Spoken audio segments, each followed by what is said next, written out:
Alright guys, here's that battery. Oh, top came off. Um, yeah, I had to grind that off again. It was going down, so I thought I'm gonna check this. I'm gonna check the cell. And now these are the plates they originally put in. You can see they're quite thin. This is the negative plate, one of the negative plates, still in excellent shape. But now look at the red plates. This is only 30 or 40 discharges, and those plates are just too thin. And here's another one. It's all ate up just in 30 or 40 episodes. And that's Alum. Although there was acid in it. Then I had Alum, and then I washed it out with Alum and put some magnesium in it. But look at, I overloaded it. Look at that plate, is all bowed. Well, I had the rubber bands on there too, and I had them real close together, but my God, look at how tore up this plate is in 30 or 40 discharges. So I definitely have a lot of work to do on batteries. The real thin plates buckle when you overload them. Now here's my recommendation. Don't use see those thin spacers down there? They're real thin. Here, let me get one. They're just light paper, and I'd say they're about, that's double right there. I doubled it, and it's really thin. I don't know, a couple of typing paper. That's two, and there's some more down there, old rotten plates. See that old rotten plate down there? That was like brand new.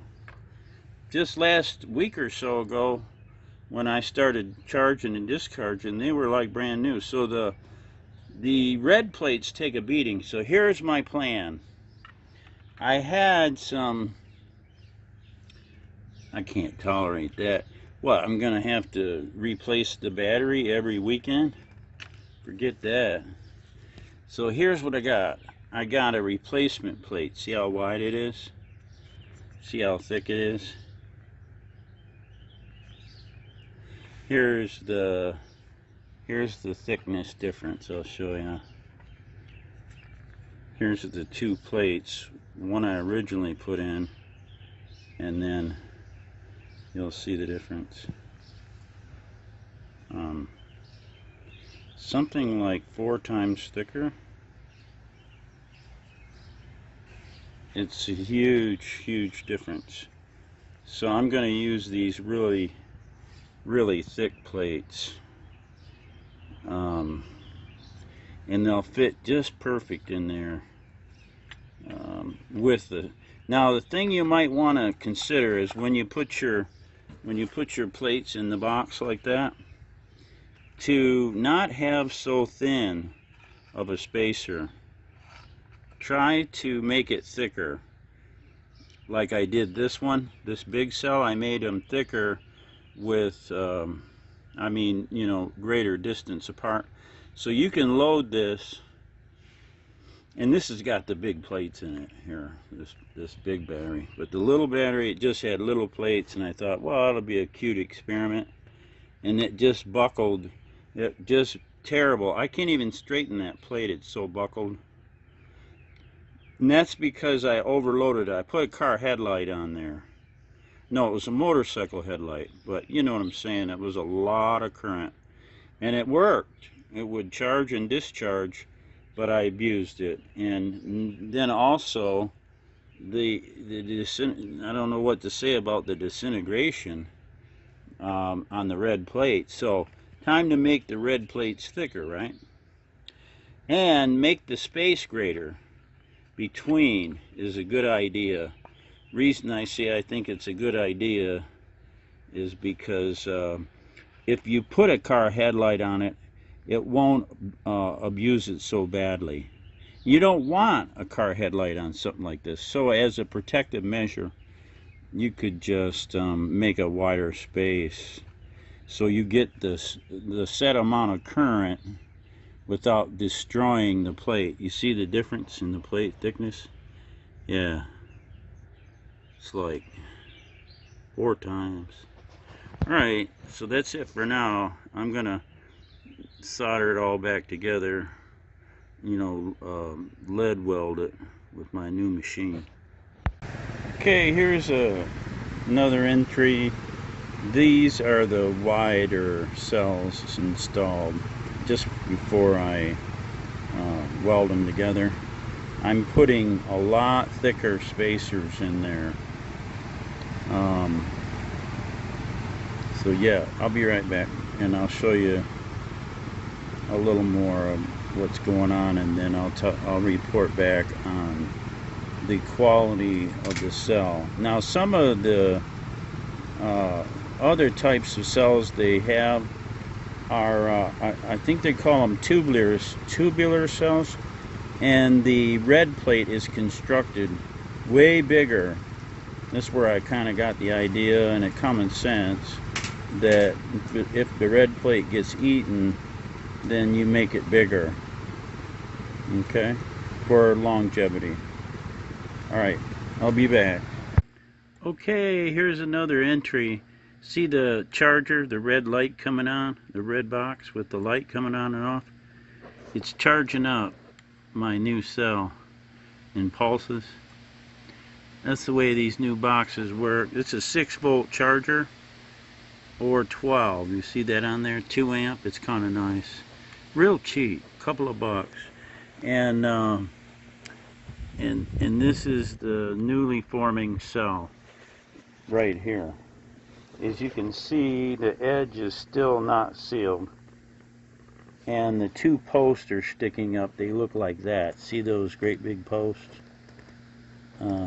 I got clamps to them, but I got the fat plates. Now we'll see what happens. Alright, I'll let you know later. Okay, another entry.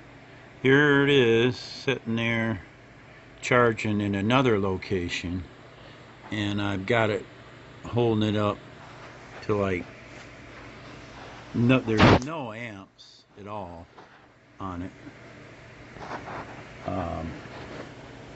It's like something like 20 milliamp draw is all it's got. Now I'll turn off the charger. Now after about 2 hours, these always take longer when you have the plates really far apart. See the new post sticking up? I don't have it sealed yet, but I've got it way farther apart and a lot bigger plates like I showed you earlier, and it's starting to hold a charge now. See that? Okay, I'll come back and show you. Well, I discharged it with my light once or twice, but it takes a long time. I'll come back. Alright, here's another entry. I've been charging it for 12 hours and discharging it with the little lights. It's getting stronger, but it takes a lot longer to condition plates that are farther apart. And after this long, I kind of want to see inside, but I want to show you something on the inside of these.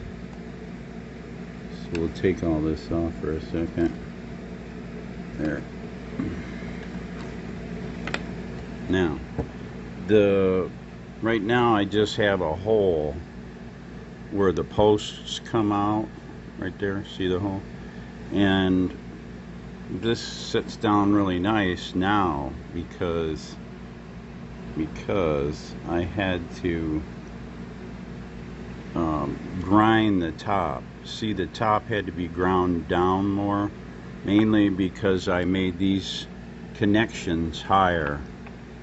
These connections are wrapped. Each connection post comes up and it's wrapped with lead, See the little ring of lead?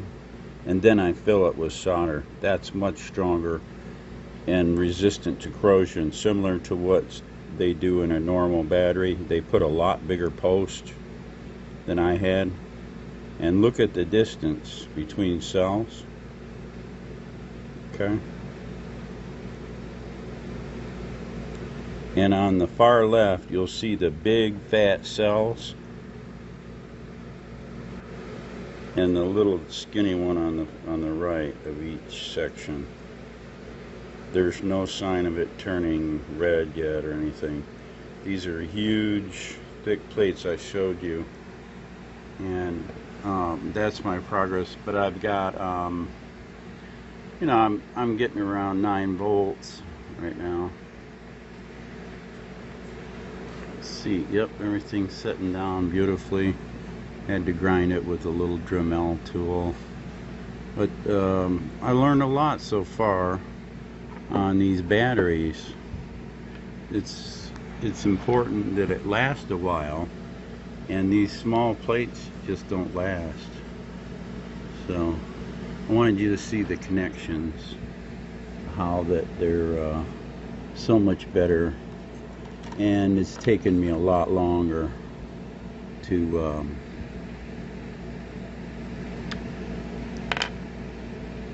condition it. It's probably taken it's probably going to take 2 days, just slowly charging and discharging. There, we're back. I'll hold it there a while, and then when I turn off the supply, it'll hang probably around 10 volts. Now the other battery did the same thing with really wide gaps between the, yeah, it's gonna come down to about 11 right now, because it's not even fully conditioned. Slowing down there, but you see, you're gonna have to hold it up to like 14 volts for a while and form those plates. Alright, I'll come back and I'll show you some power, some real power when I get it.